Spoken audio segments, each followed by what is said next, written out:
Dans cette vidéo, on va corriger l'exercice numéro 9 de la série numéro 1 concernant les espaces vectoriels et les applications linéaires. Donc, l'énoncé, elle est comme suit. On considère l'application f définie par f de r3 vers r carré telle que pour toute triplée, donc x, y, z, il nous donne le couple x plus z et y. Et on vous donne le vecteur u de coordonnées 1, 2, 3 et v de coordonnées 1, 1, 1. On vous demande dans la première question de montrer que f est une application linéaire. Voilà. Donc, je vais noter l'application f comme suite. Donc, f est une application de R3 vers R carré, tel que si je prenais un vecteur U de coordonnées x, y, z, ça va me donner un vecteur V de coordonnées x plus z et y. La première question, montrer que f est une application linéaire. Donc, je vais noter le vecteur U de coordonnées 1, 2, 3 et le vecteur V de coordonnées 1, 1, 1. Et la première question, on cherche à montrer, montrons que f est une application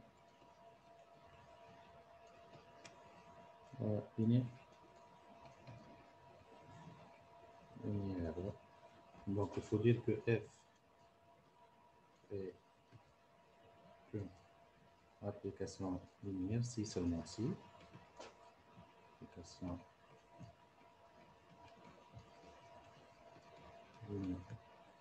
linéaire, si seulement si. En fait, si je prenais en fait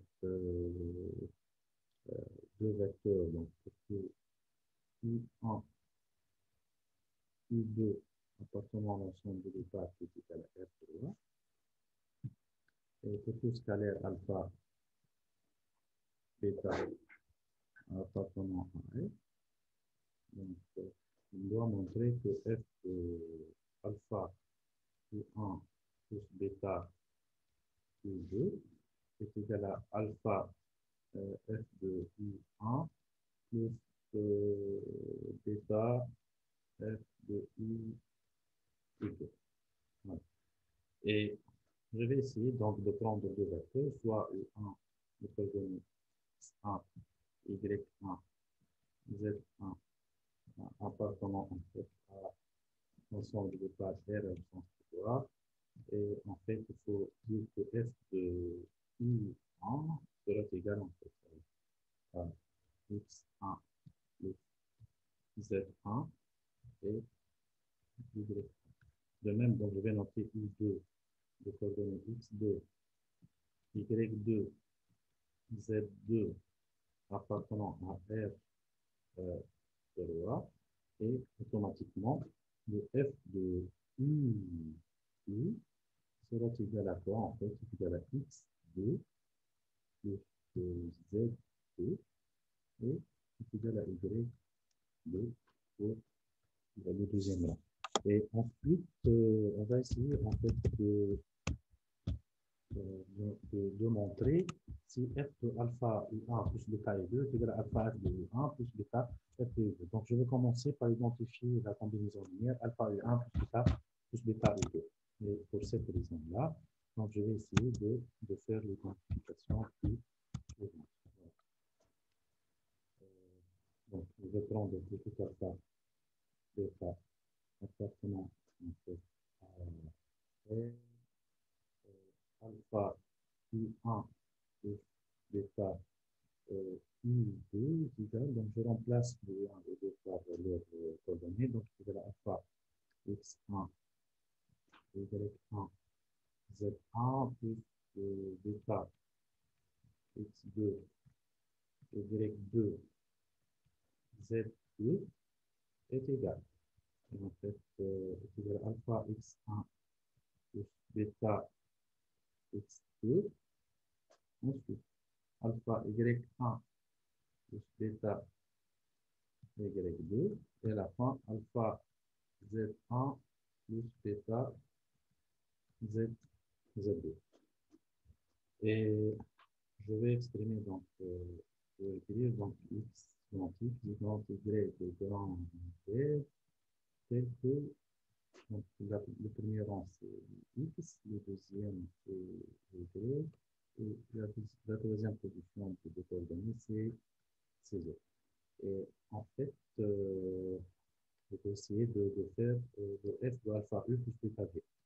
Le f de alpha u1 plus bêta u2 est égal à, en fait, si je remplace le petit x, le petit y, le petit z par grand x, grand y, grand z, je dirai grand x plus grand z. Ensuite, je vais trouver grand y, grand y égal. Je remplace donc grand x par son expression, est égal à alpha x1 plus bêta x2. Je remplace aussi le z, plus alpha z1 plus bêta z2. Et ensuite, je remplace le grand y, c'est alpha y1 plus bêta y2. Je fais sortir les éléments donc, en fonction de alpha. Et je fais sortir l'alpha en facteur. Donc ici, ça va me donner ici alpha x1, alpha z1, ici alpha y1. Ça me donne en fait égal à alpha facteur de x1 plus y1, plutôt plus z, z1, et ici je mettais y1, plus ensuite je vais mettre les éléments qui contiennent bêta. Ici, bêta, ici, bêta, ici. Bêta, ce sera bêta facteur de quoi? X2 plus Z2 et Y2. Et de telle sorte que je vais trouver en fait ici que cette quantité c'est F de U1 qu'on a déjà noté.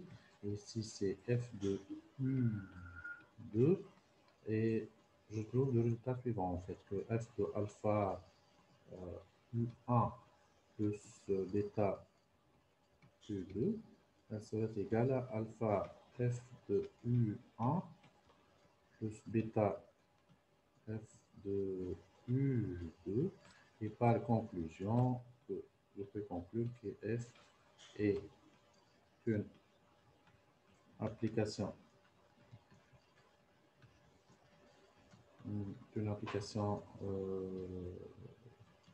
linéaire de R3 vers R4 et comme ça, donc on arrive à répondre à la question numéro 1 de l'exercice numéro 9, montrer que F est une application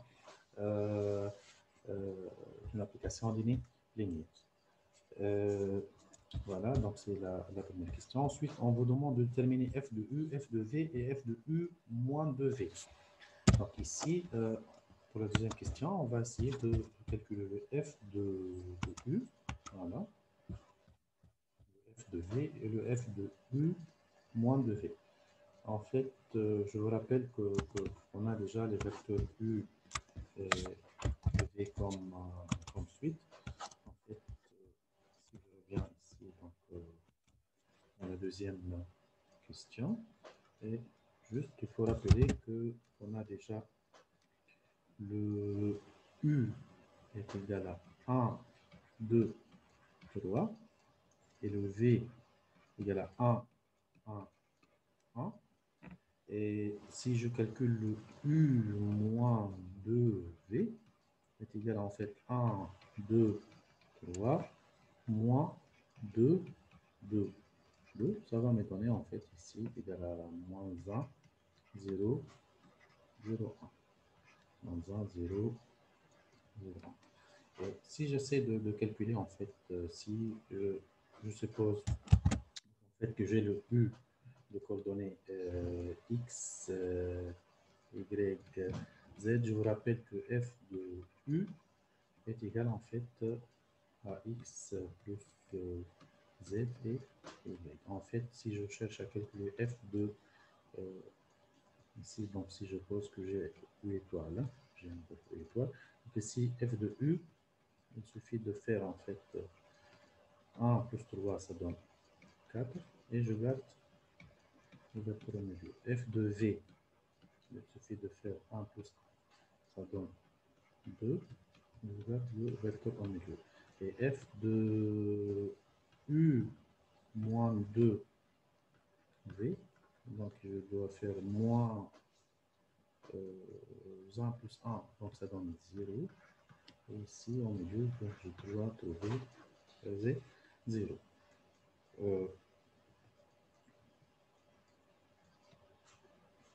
En fait, si on essaie de trouver le noyau de F, en fait, le noyau de F, il faut chercher, donc au niveau de la troisième question, le noyau de F, en fait, qui sera noté cœur de F, qui va représenter l'ensemble du vecteur U appartenant à R3, l'ensemble des parts, tel que F de U est égal à un vecteur nul de R cap.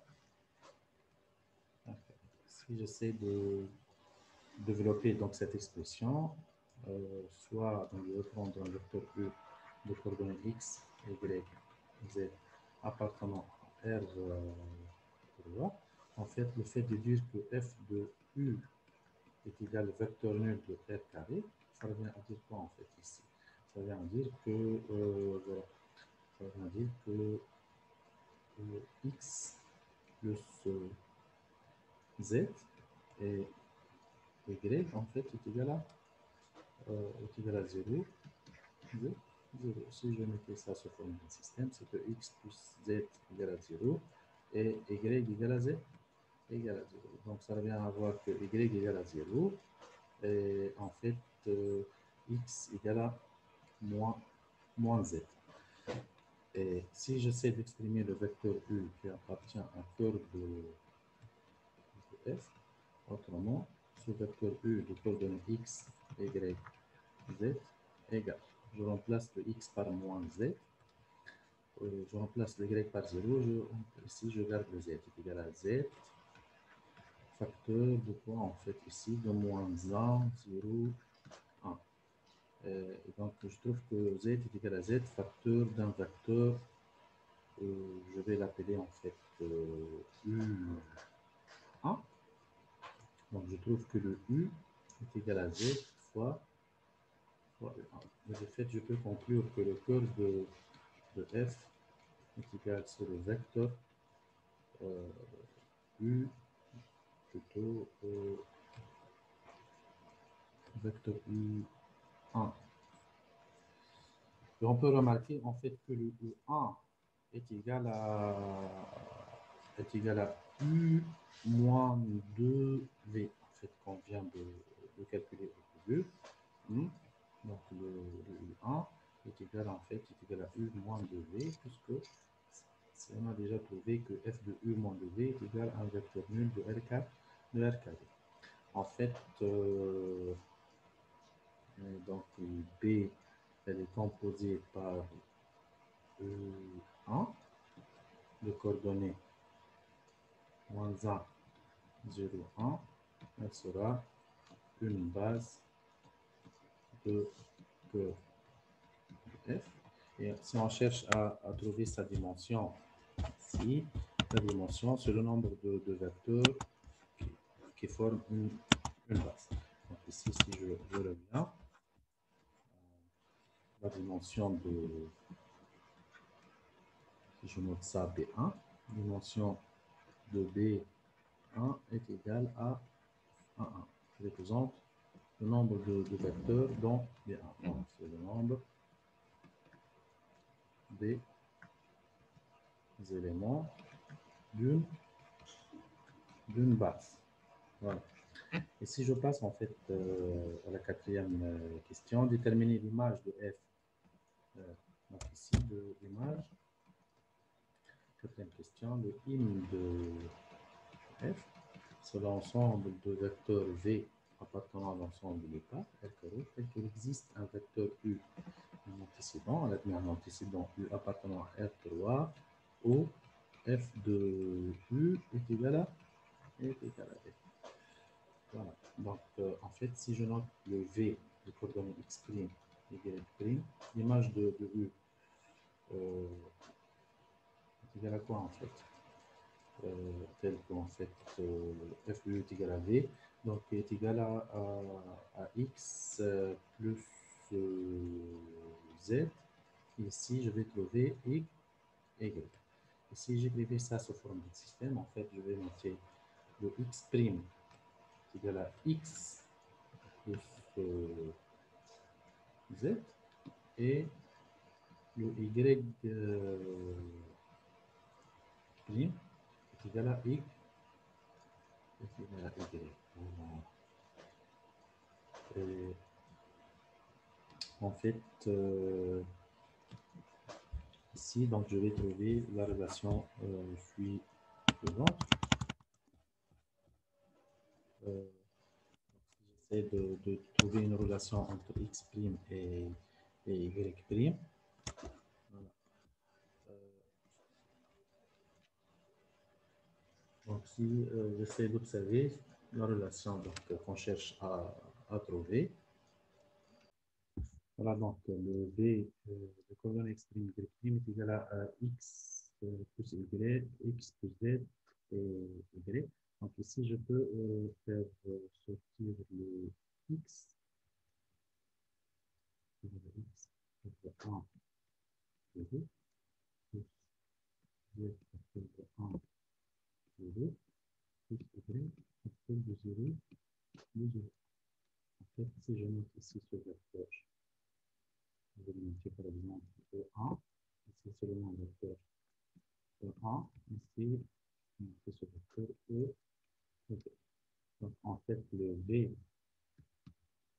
c'est égal à quoi? Le V, c'est égal à X fois 1 plus Z fois 1 plus Y fois E.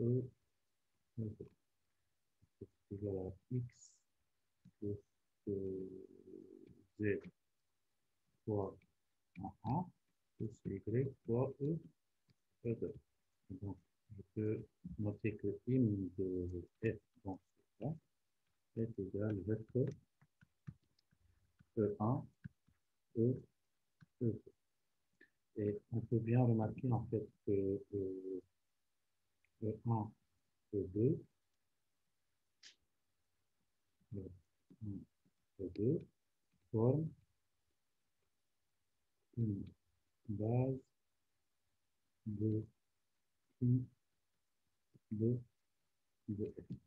Et par conséquent, je peux dire que la dimension de M de F est égale à F égale à F. Comme ça, donc on arrive à identifier les éléments de base de M de F. Et on peut bien remarquer, par exemple, que si j'écrivais ici E1, c'est 1, 0, E2, c'est 0, 1, c'est une base canonique dans R2. Donc, si je calcule le déterminant égal à 1, il est l'équivalent 0. Autrement, que cette famille est une famille libre et en même temps génératrice de vecteurs V de R carré et elle forme une base de M de et comme ça, donc on arrive à déterminer, donner une base et préciser sa dimension. Donc la base, c'est la base canonique de 1 que et la dimension est égale à est égale à est égale à 2. Comme ça, on achève l'exercice numéro 9 et on achève la série numéro 1 concernant les histoires factorielles et les applications cliniques. Merci bien pour votre suivi et j'espère que cette correction elle sera utile.